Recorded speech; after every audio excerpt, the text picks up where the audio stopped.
looking at my mother's life and just watching the way she was living. She never get no legacy, according to what we term legacy to mean. But she passed on legacy to us because the things that she valued, I mean, the things that she believed in, the way she lived her life. Hence the title of the book, The Art of Living Well. Because when I examined the way she lived her life, I said, but this woman's life was a work of art.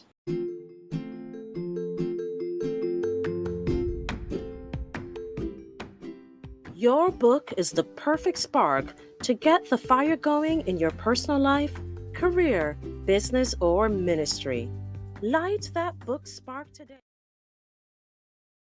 Mrs. Janet Morgan has dedicated over 30 years to the field of employee benefits, where she serves as an administrative supervisor. She finds joy in spending quiet moments with her Lord and Savior and thrives on building communities that foster personal growth and connection. Above all, her family is her greatest joy. She has been a leader at my church, Tower Hill Missionary Church, for more than 2 decades, working with the youth and children. And her book is called The Art of Living Well, Mama Liti's Proverbs. Some wisdom is spoken, some is lived. Mama Liti did both. With a heart full of faith and a mouth full of proverbs, Mama Liti guided her children and grandchildren through life's trials and triumphs. Her words weren't just sayings, they were roadmaps shaped by experience, resilience, and an unshakable trust in God.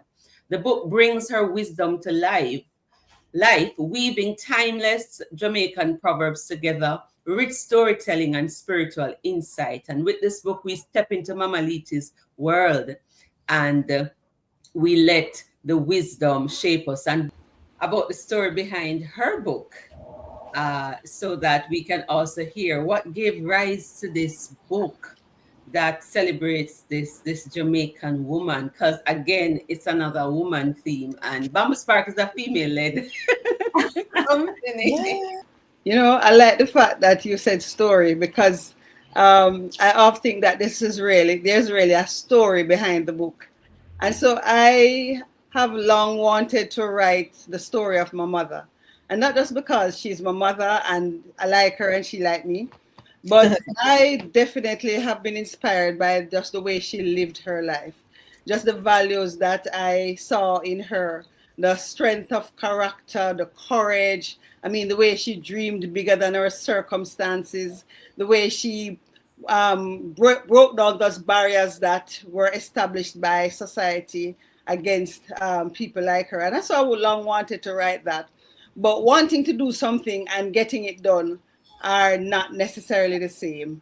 Fast forward, last year, Ruth, you spoke at our local assembly, Tower Hill, and I remember at the end of the service, you calling me up, praying over me, and saying, I mean, many things about what the Lord said. And then you gave me a book, and I have it right here. You gave me this book, Pen It to Win It, and it's written by Ruth herself. And in it, she wrote to Auntie Janet, write your story, write the vision so that the next generation can win and run with it. And I have been pondering those words since I got that book.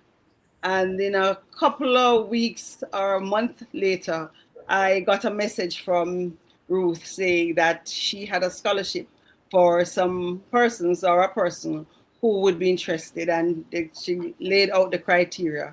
I looked out, and I think she sent me that message because she knew that I would be in touch with young people, and I was a leader of the church. I didn't find anybody, and so I reached back out to her after a couple of weeks. I said I didn't find anybody that was interested and that could fit the bill. Not a couple of weeks, and I said to her, but I think I could be interested, but I did not meet all the criteria. Because one, I was employed and she wanted somebody that didn't have a 9 to 5. I was not retired. She wanted, if you don't have a 9 to 5, you could be a retiree or a young person. So none of those was suitable for me. But then she said, you know something, send in your resume, which I did. And we sent in the resume, got my interview. The rest is history. Today we have The Art of Living Well, Mama Liti's Proverbs. The rest, as they say, is history. That's You right. know, I vaguely remember having an interview in my car with a lady named Yes. Janet Morgan. Hi. Hi, hi. Yes. What is fair can be unfair. That's right. It's in the book. It's in the book. It's in the book. That's Oh one of my the God. proverbs in the book. Yeah, Yeah, that's one of the word. Oh my goodness, that's good. What's your favorite thing about Jamaica? Talk to us about that. Who wants to go first? Right. You know, every time I hear that question, I tend to jump and say the people. But it's for me, it's not just the people. It's the resilient spirit of the people and the way they express themselves. Growing up in the inner city, we had a lot of zinc fences.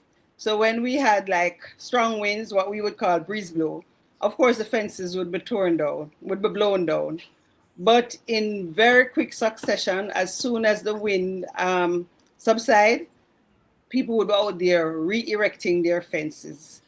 And if you finish your fence, then you would help your neighbor to get their fence back up. And I really, really love that sense of resilience, because if you pass up shortly after, you would not have known that the fences were down. And I remember 1988 when we had the Hurricane Gilbert, yes, Hurricane Gilbert, and a lot of people suffered great loss, losing roofs and many other stuff. And so people, of course, would be sad. But shortly after that, Lloyd Loving Dear wrote a song. Wild Gilbert. And I mean, generally say, how this man can, take such a serious thing and, making such a light of the situation. But it did Wow. help. People were singing the song while they were in the process of getting themselves together. And so we talk about resilience, we talk about, the way we express ourselves. It really does something for us. I was sitting at a morgue waiting to ID my nephew, and I overheard a conversation with two women. And one of the women, in a bid to convince the other one that she knew what she was talking about, she said, "Me now ask Christ." You know, I, I even as sad as I was, I had to smile, and I said, "That's one of the things I love about my Jamaican people, the way we express ourselves." You know, years ago, my son said he wanted a life coach. And I said, life coach, what you do with life coach? I mean, if you have something to do, you just go and do it. You don't need no life coach. Fast forward this year to this point, working with BambuSpark was like having a great life coach. You know, she's not doing the work for you. She's not dictating to you, but it's by your side, helping you through those difficult moments, clarifying some of the things that seem like a mystery, giving you work to do. Because, when I submitted that manuscript and said, all right, then I get it back with a whole lot of markup. But what was good was that she showed me what good I had already done. Looking at it, I said, "Oh wow, for the first time, this is not bad." So working with Bamboo Spark was really, really a great experience. And I'd say to anybody though, if you are going to write a book, you need to get a coach. If you had asked me that before, I'd say, "No man, you can do it, you think." But going through this experience, I wouldn't advise you to take on that task by yourself, because there are so many things that you thought you knew, but meeting up on experience, you realize that, oh, this is not how it should have been done. So it really was a great experience, and definitely I recommend everyone. Back in the days, a youth fellowship, we had an inside joke, and in this one would fit in to say, if you want smart, if you help you write your book, see she there. Give us a highlight, a little taste of your book. Well, as you know, my book is based on my mother's proverbs.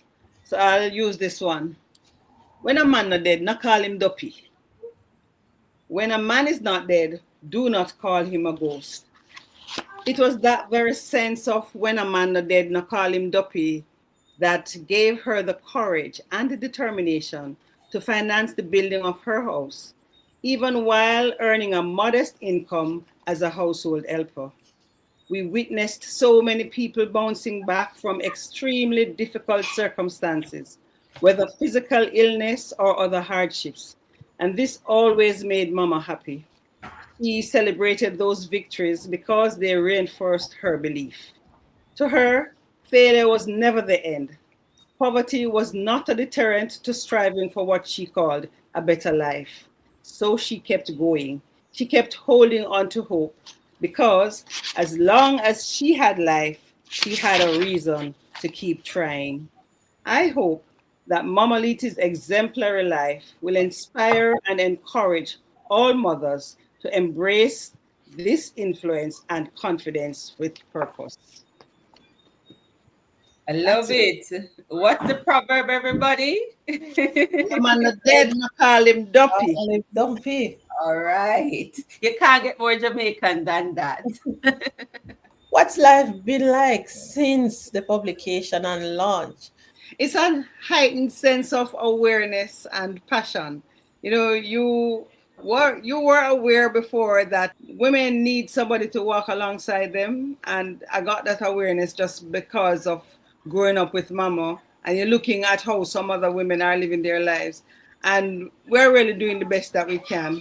But having somebody to walk alongside you would help you, with some of those rough areas. And so post publication and launch. So of course, in the midst of writing a book, I am not thinking about all of those things. I just need to get this book finished. I just need to meet the deadline. I don't want to meet with Ruth and I am behind schedule. So that was what occupied my mind before the launch. Now the book is out, right? You need to sell the book and you need to get as many books sold as possible.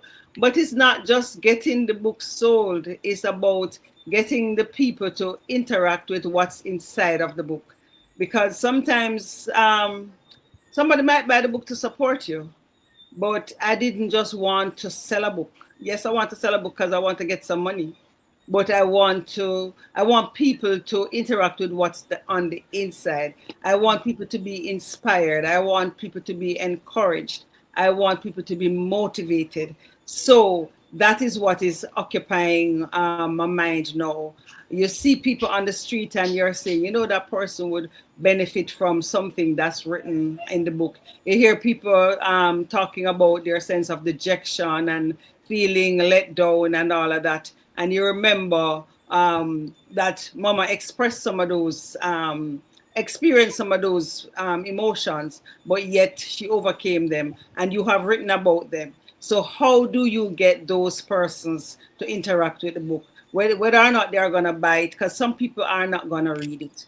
But you must find a way. That is what I am saying. I must find a way to help these people to interact with what's in the book. So that's where the heightened sense of passion has come about. So you start thinking, what am I going to do? How am I going to do it? You're talking to God. I mean, giving me has got to give it a strategy. How do I reach this person? I know this lady and she needs to hear. What am I going to say to her? How am I going to say it? Am I going to do it in a seminar? Am I going to do it, So that is what is occupying my mind post book launch. Ruth always says, your book opens doors. It's a platform for you to get into rooms that you never knew you would have gotten into.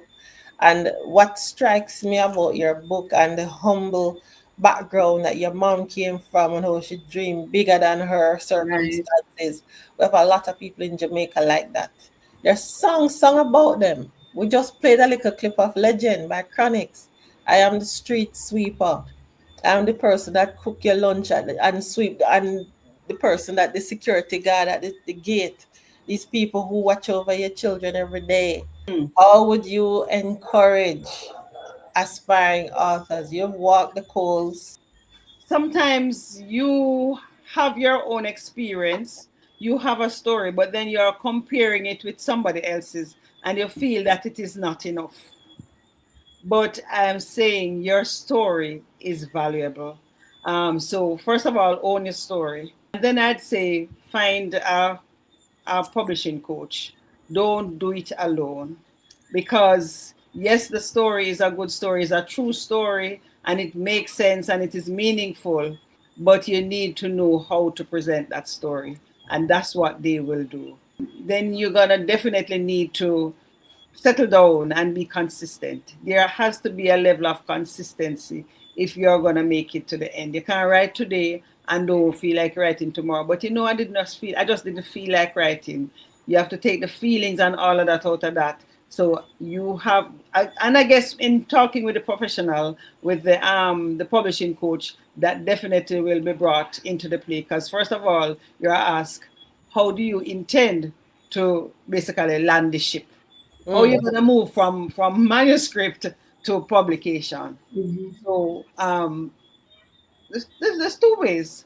Own your story, believe that it is of value, and go meet a professional. I mean, with BambuSparks, there is payment option. So people might be saying, oh, I don't have the money. There are payment options. So don't think about that part of it yet. Don't put the cart before the horse. Put the horse first. Have your story, believing it, and go speak with a professional. What does legacy mean to you? When I was growing up, before I grew up, a couple of years back, I heard an expression that says, words and phrases often take on their meaning according to the context in which they are used. When I think of the term legacy, it reminds me of that expression. Because when I was growing up, when we talk about legacy, somebody say, she get legacy. It would be, somebody inherits something tangible. And more often than not, it would be money or land or house. That was in the world that I grew up. But looking at my mother's life, and just watching the way she was living, she never get no legacy, according to what we term legacy to mean. But she passed on legacy to us because the things that she valued, the things that she believed in, the way she lived her life. Hence the title of the book, The Art of Living Well. Because when I examined the way she lived her life, I said, but this woman's life was a work of art.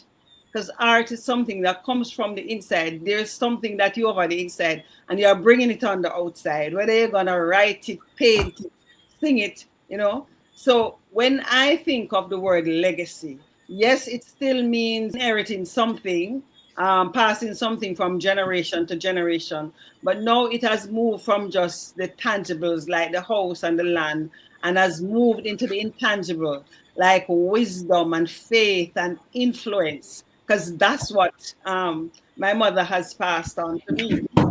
At the end of the day, she was able to build her house, but it's because of what she believed in and how she, pushed beyond those barriers and those boundaries. So the term legacy is passing something from one generation to the other. It can be tangible as well as it can be intangible. And when we tell our stories, the whole nation stands taller now and in the future. So thank you for coming. Go pen it, preserve it, and pass it on. Take care, everybody. All right, that's it for today. Just reminding you that of the making of books, there is no end. Go pen it to win it and dominate authorpreneurship. Ta for now, until next time.